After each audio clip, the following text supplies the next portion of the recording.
Audrey, medyo hindi related sa pelikula. Kasi nung last press ko natin, Rinoa, tinanong ka kung may bala kang sumali sa beauty pageant. Ang sagot mo na ay...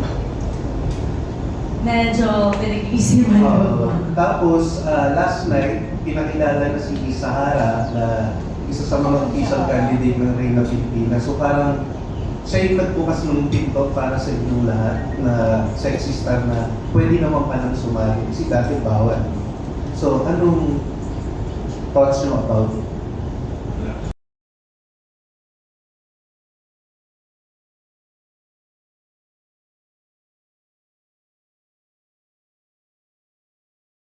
For me, ayun, congrats kay Ate Sahara kasi talagang super proud kami sa kanya dahil ayun nga, na bukas yung pintuan para sa aming mga sexy stars na sumali sa mga prestigyosong mga pageants na katulad na sinalihan na. And ayun po, magiging opinion ko lang doon, talagang kami, meron din talaga kami na maibubuga talaga sa mga tao.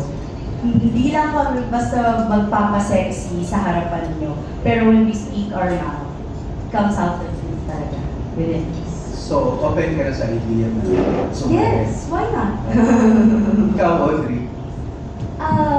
If sasali sa pageant, if may opportunity, yes po, why not?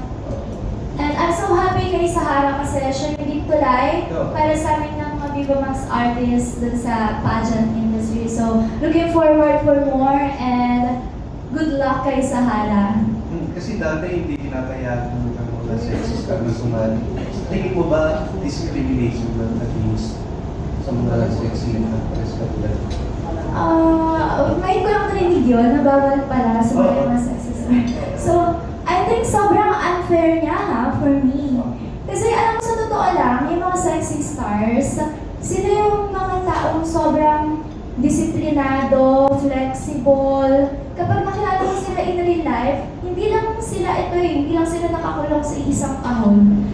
Marami pa, we have more than that to explore. Kaya sana i-maximize natin at huwag nating i-limit lang yung mga sexy actors. Ikaw ba nung BMX nakalala sa mga judge?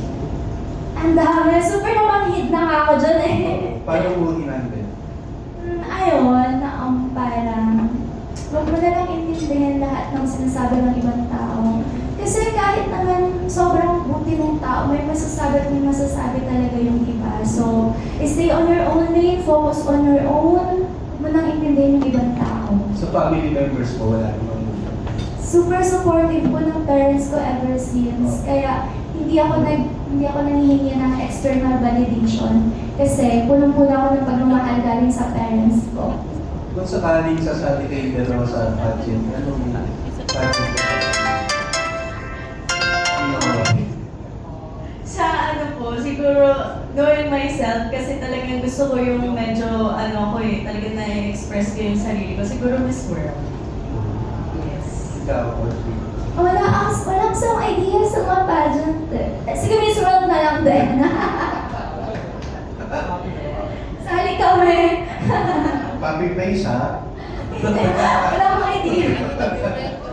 Thank you. Thank you. Thank you po. Thank you so much, Sharon Gabinete from Love and Girls.